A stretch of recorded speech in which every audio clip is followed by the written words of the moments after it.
angkatan saudara-saudara sebagai Menteri Negara dan Wakil Menteri Negara Kabinet Indonesia Maju dalam sisa masa jabatan periode tahun 2019-2024.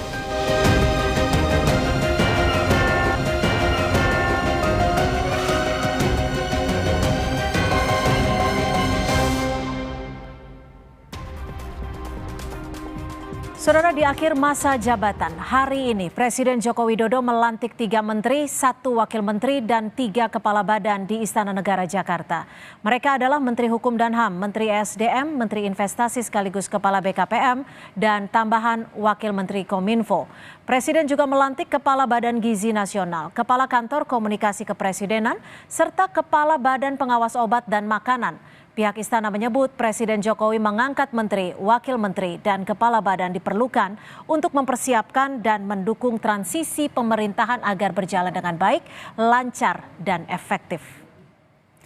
Apa urgensinya perombakan Kabinet Jokowi jelang 2 bulan berakhir masa tugasnya? Kita bahas bersama pengamat Direktur Carta Politika Yunarto Wijaya dan juga staf khusus Presiden Grace Natali. Selamat sore Mas Toto, Mbak Grace, terima kasih sudah bergabung bersama kami di Kompas Petang. Sore Cynthia, sore Grace. Mbak Grace, ini 2 bulan jelang masa purna tugas Presiden Joko Widodo. Ada menteri yang reshuffle. Urgensinya apa? Dan 2 bulan tuh bisa apa, Mbak Grace?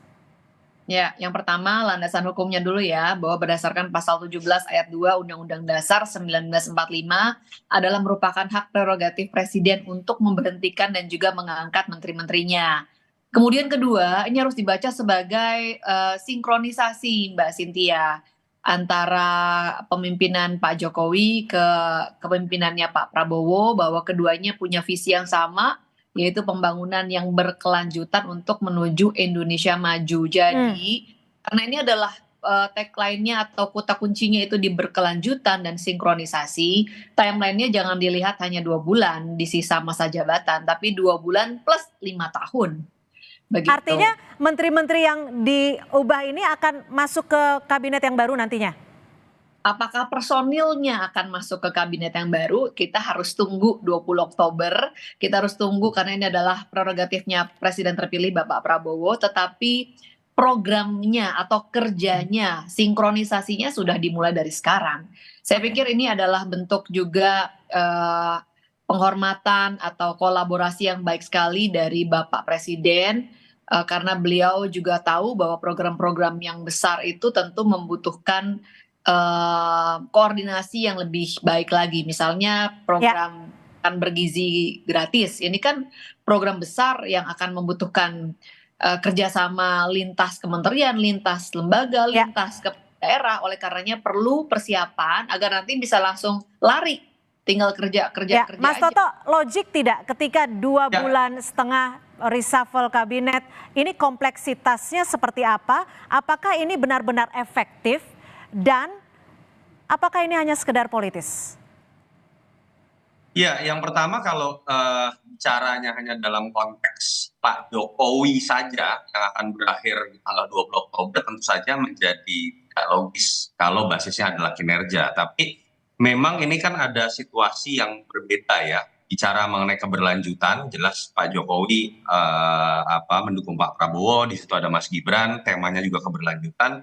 Menurut saya paling tidak kalau bicara di beberapa pos yang tadi diangkat masuk akal. Dalam konteks misalnya paling tidak ketika memilih Kepala Badan Pangan Nasional, membentuk Badan Gizi Nasional, lalu kemudian Kepala Kantor Komunikasi Presiden. Itu kan terkait dengan gizi dan pangan ini kan program prioritasnya Prabowo Gibran dengan segala kontroversinya. Kita tahu tidak mudah dengan keterbatasan anggaran, pertanyaan dari publik. Sehingga menjadi masuk akal menurut saya ketika ingin ngebut nanti mungkin akan ada Kementerian Khusus Pangan juga, badan-badan terkait atau yang dibentuk itu kerja terlebih dahulu. Termasuk komunikasi Presiden memilih Mas Hasan Nasbi, saya pikir dalam konteks sisa 2 bulan mungkin dianggap harus mengerti terlebih dahulu gaya kerja dari Presiden sebelum dan kemudian bisa diterjemahkan untuk Presiden sesudah. Dalam konteks itu saya pikir masih bisa dipertanggungjawabkan. Pertanyaan kan lebih muncul dan spekulasi misalnya terkait dengan kebetulan ada 2 menteri dari PDI Perjuangan. andai kata pun alasannya politis itu tetap bagian dari prerogatif presiden, walaupun kalau menurut saya kalau memang dianggap dalam konteks secara politik sudah mengganggu, alangkah baiknya presiden sebetulnya mengganti saja semua menteri PDI Perjuangan, sehingga beban dalam proses transisi juga lebih mudah gitu Lalu ya. hitung-hitungannya menurut Anda kalau khususnya mungkin ya, khususnya untuk Menteri Yasona, ini apa karena memang politis saja atau memang posisi dari Menkumham ini merupakan titik rawan dan juga penting bagi parpol? Singkat saja. Ya, yang tadi terkait, sebenarnya saya pengen jelasin itu ya, pertanyaan paling besar adalah terkait Yasona. Orang pasti akan mengkaitkan dengan peristiwa besok. Akan ada Munaslup Golkar, dan ketika sudah dipilih ketua umum definitif yang baru, misal untuk kebutuhan pendaftaran pilkada 27 Agustus, ketua definitif itu kalau tidak disahkan oleh Kumham, itu akan jadi masalah buat Partai Golkar. Andai kata pun itu yang terjadi, ya saya pikir sah-sah juga. Walaupun itu makin menjustifikasi apa yang disebutkan oleh Kodari, bahwa apa yang terjadi di Golkar, jangan-jangan memang sebuah cerita dari tukang kayu yang sedang menebang pohon beringin gitu ya. Dan apabila itu terjadi pun itu sah-sah saja dalam konteks politik praktis, seorang Jokowi ingin membangun sebuah kekuatan politik supaya transisi bagi Prabowo Gibran lebih baik, tapi paling tidak fakta itu akan terbuka. Ya, Mbak Grace, gimana kalau Anda meramunya nih bagaimana sih sebenarnya ketika mereshuffle kabinet? Apakah memang faktor-faktor dari menteri-menteri PDIP? Ya, nggak sampai ke situ. Istana itu tidak ikut campur dalam dinamika partai. Itu biarlah urusannya partai-partai. Terkait dengan posisi Kementerian Hukum dan HAM ini memang sangat strategis, sangat penting. Apalagi tadi kan dikatakan ya ada proyek atau program yang luar biasa besar dan akan sangat menyentuh orang banyak, itu terkait perbaikan gizi. Tapi ini kan belum pernah dikerjakan sebelumnya program sebesar ini. Oleh karenanya harus dipastikan bahwa regulasi yang dibutuhkan untuk menjadi landasan hukum bagi program baru ini, apalagi akan ada kerjasama lintas kementerian lembaga, kepala daerah, harus ada landasan hukum yang baik dan ini butuh sinkronisasi sedini mungkin begitu. Terkait dengan dinamika di tubuh Golkar misalnya, ini kalau kita lihat kapan sih Golkar itu pergantian pucuk pimpinannya nggak ada dinamika yang heboh, selalu memang menarik untuk dilihat ya kan.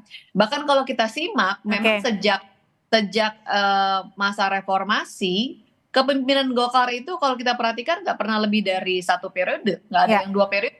Jadi kebetulan ini jangan diseret-seret sana karena istana tidak mengurusi internal partai-partai, itu urusannya partai. Meskipun Kumham ini juga akan berkaitan langsung dengan pengesahan Munaslup dan lain sebagainya. Terima kasih Mbak Grace Natali dan juga Mas Toto sudah bergabung bersama kami di Kompas Petang.